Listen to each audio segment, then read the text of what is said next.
ಮಹಾರಾಷ್ಟ್ರ ರಾಜಕೀಯದಲ್ಲಿ ಏನಾಗ್ತಿದೆ? ಮಹಾವಿಕಾಸ್ ಅಘಾಡಿಯಲ್ಲಿ ಏನಿದು ಮಹಾ ತಿರುವು? ಮೋದಿಯನ್ನು ಬಿಜೆಪಿಯನ್ನು ವಿರೋಧಿಸುವ ಶಕ್ತಿ ಆಗಬೇಕು ಅಂತಿದ್ದ ಮಹಾವಿಕಾಸ್ ಅಘಾಡಿ ಇಲ್ಲವಾಗಿ ಹೋಗ್ತಾ ಇದೆಯಾ? ಮಹಾರಾಷ್ಟ್ರದಲ್ಲಿನ ಈ ಬೆಳವಣಿಗೆ ಇಡೀ ಇಂಡಿಯಾ ಮೈತ್ರಿಯ ಹಣೆಬರಹನೂ ಆಗಲಿದೆಯಾ? ಇಂಡಿಯಾ ಮೈತ್ರಿಯ ಇತರ ಪಕ್ಷಗಳು ಇಂಥದ್ದೇ ಹಾದಿ ಹಿಡಿಯಲಿವೆಯಾ? ಕಾಂಗ್ರೆಸ್ ಮತ್ತೆ ಏಕಾಂಗಿ ಆಗ್ತಾ ಇದೆಯಾ? ಮೊನ್ನೆಯಷ್ಟೇ ಶಿವಸೇನೆ ಉದ್ಧವ್ ಠಾಕ್ರೆ ಬಣದ ಮುಖವಾಣಿ ಸಾಮ್ನಾ ಮಹಾರಾಷ್ಟ್ರ ಸಿಎಂ ದೇವೇಂದ್ರ ಫಡ್ನವೀಸ್ ಅವರನ್ನ ಹಾಡಿ ಹೊಗಳಿತ್ತು. ಅಲ್ಲಿಗೆ ಮಹಾವಿಕಾಸ್ ಅಘಾಡಿಯ ಬುಡ ಅಲ್ಲಾಡ್ತಾ ಇರೋದು ಸ್ಪಷ್ಟವಾಗಿತ್ತು. ಎನ್ಸಿಪಿ ಶರದ್ ಪವಾರ್ ಬಣದ ಸುಪ್ರಿಯಾ ಸುಳೆ ಕೂಡ ದೇವೇಂದ್ರ ಫಡ್ನವೀಸ್ ಅವರನ್ನ ಹೊಗಳಿದ ಬಗ್ಗೆ ವರದಿಗಳಿದ್ವು. ಈಗ ಎಲ್ಲವೂ ಸಾಕಷ್ಟು ಮಟ್ಟಿಗೆ ನಿಚ್ಚಳವಾಗತೊಡಗಿವೆ. ವರದಿಗಳ ಪ್ರಕಾರ ಶರದ್ ಪವಾರ್ ಬಣದ ಸಂಸದರು ಎನ್ಸಿಪಿ ಅಜಿತ್ ಪವಾರ್ ಬಣ ಸೇರುವ ಸಾಧ್ಯತೆ ದಟ್ಟವಾಗತೊಡಗಿದೆ. ಇದೇ ವೇಳೆ ಪುತ್ರಿ ಸುಪ್ರಿಯಾ ಸುಳೆ ಅವರಿಗೆ ಕೇಂದ್ರ ಸಚಿವ ಸ್ಥಾನ ಕೊಡಿಸುವ ನಿಟ್ಟಿನಲ್ಲಿ ಶರದ್ ಪವಾರ್ ಲಾಬಿ ನಡೆಸಿರುವುದಾಗೂ ವರದಿಗಳು ಹೇಳ್ತಿವೆ. ಇತ್ತೀಚಿನ ರಾಜಕೀಯ ಬೆಳವಣಿಗೆಗಳು, ಮುಖ್ಯವಾಗಿ ಮೊನ್ನೆಯ ಅಸೆಂಬ್ಲಿ ಚುನಾವಣೆಯಲ್ಲಿನ ದೊಡ್ಡ ಸೋಲು ಮಹಾರಾಷ್ಟ್ರದಲ್ಲಿ ಮಹಾವಿಕಾಸ್ ಅಘಾಡಿಯನ್ನ ಅಲುಗಾಡಿಸಿಬಿಟ್ಟಿರುವುದು ಸ್ಪಷ್ಟವಾಗ್ತಾ ಇದೆ. ಮಹಾರಾಷ್ಟ್ರ ವಿಧಾನಸಭೆ ಚುನಾವಣೆಯಲ್ಲಿ ಎನ್ಸಿಪಿ ಅಜಿತ್ ಪವಾರ್ ಬಣದ ಕೈ ಮೇಲಾದ ಬಳಿಕ ಮತ್ತು ಮಹಾಯುತಿ ಪ್ರಚಂಡ ಗೆಲುವು ಸಾಧಿಸಿದ ಹಿನ್ನೆಲೆಯಲ್ಲಿ ಎನ್ಸಿಪಿ ಶರದ್ ಪವಾರ್ ಬಣದ 8 ಸಂಸದರು ಅಜಿತ್ ಪವಾರ್ ನೇತೃತ್ವದ ಬಣವನ್ನ ಸೇರೋಕೆ ನಿರ್ಧರಿಸಿರುವ ಬಗ್ಗೆ ವರದಿಗಳು ಬರ್ತಿವೆ.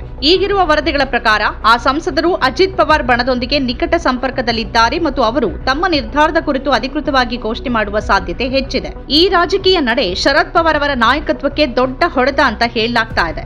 ಯಾಕಂದ್ರೆ ಅಜಿತ್ ಪವಾರ್ ಅವರ ಬಣವೇ ನಿಜವಾದ ಎನ್ಸಿಪಿ ಅಂತ ಚುನಾವಣಾ ಆಯೋಗ ಈಗಾಗಲೇ ಗುರುತಿಸಿ ಆಗಿದೆ.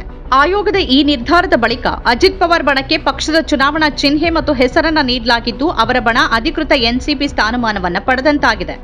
ಆದರೆ ಈ ನಡುವೆನೇ ಮತ್ತೊಂದು ವರದಿ ಪ್ರಕಾರ ಆಡಳಿತಾರೂಢ ಬಿಜೆಪಿ ನೇತೃತ್ವದ ಮಹಾಯುತಿಯನ್ನ ಸೇರೋಕೆ ಶರದ್ ಪವಾರ್ ಕೂಡ ಮುಕ್ತ ಮನಸ್ಸನ್ನ ಹೊಂದಿದ್ದಾರೆ.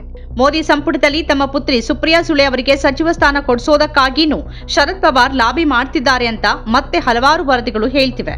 ಇದಕ್ಕೆ ಪೂರಕವಾಗಿ ಮಹಾರಾಷ್ಟ್ರ ಮುಖ್ಯಮಂತ್ರಿ ದೇವೇಂದ್ರ ಫಡ್ನವೀಸ್ ಅವರನ್ನ ಸುಪ್ರಿಯಾ ಸುಳೆ ಇತ್ತೀಚೆಗೆ ಹೊಗಳಿದ್ದರ ಬಗ್ಗೆನೂ ಆ ವರದಿಗಳು ಉಲ್ಲೇಖಿಸ್ತಾ ಇವೆ. ಬಾರಾಮತಿ ಸಂಸದೆಯಾಗಿರುವ ಸುಪ್ರಿಯಾ ಸುಳೆ ಇತ್ತೀಚೆಗೆ ದೇವೇಂದ್ರ ಫಡ್ನವೀಸ್ ಅವರನ್ನ ಹೊಗಳಿದ್ದು ರಾಜಕೀಯ ವಲಯದಲ್ಲಿ ಅಚ್ಚರಿಗೆ ಕಾರಣ ಆಗಿತ್ತು. ಜನವರಿ 3ರಂದು ಪುಣೆಯಲ್ಲಿ ಸುದ್ದಿಗಾರರೊಂದಿಗೆ ಮಾತನಾಡಿದ ಸುಪ್ರಿಯಾ ಸುಳೆ, ಈವರೆಗೆ ರಾಜ್ಯ ಸರ್ಕಾರದಲ್ಲಿ ಸಕ್ರಿಯರಾಗಿ ಕಾಣಿಸಿಕೊಂಡಿರುವ ಒಬ್ಬರೇ ಒಬ್ರು ಅಂತಂದ್ರೆ ದೇವೇಂದ್ರ ಫಡ್ನವೀಸ್ ಅಂತ ಹೇಳಿದ್ರು. ರಾಜ್ಯ ಸರ್ಕಾರವನ್ನ ಟೀಕಿಸುವ ಧಾಟಿಯಲ್ಲಿದ್ದ ಆ ಹೇಳಿಕೆ ಅದೇ ನೆಪದಲ್ಲಿ ಫಡ್ನವೀಸ್ ಅವರ ಕುರಿತ ಶ್ಲಾಘನೆಯೂ ಆಗಿತ್ತು. ಮಹಾಯುತಿ ಸರ್ಕಾರದಲ್ಲಿರುವ ಹೆಚ್ಚಿನ ಸಚಿವರು ಇನ್ನೂ ಅಧಿಕಾರ ವಹಿಸಿಕೊಂಡಿಲ್ಲ. ತುಂಬಾ ಕೆಲಸ ಮಾಡ್ತಿರುವ ಏಕೈಕ ವ್ಯಕ್ತಿ ಅಂತಂದ್ರೆ ದೇವೇಂದ್ರ ಫಡ್ನವೀಸ್, ಬೇರೆ ಯಾರೂ ಗೋಚರಿಸ್ತಾ ಇಲ್ಲ.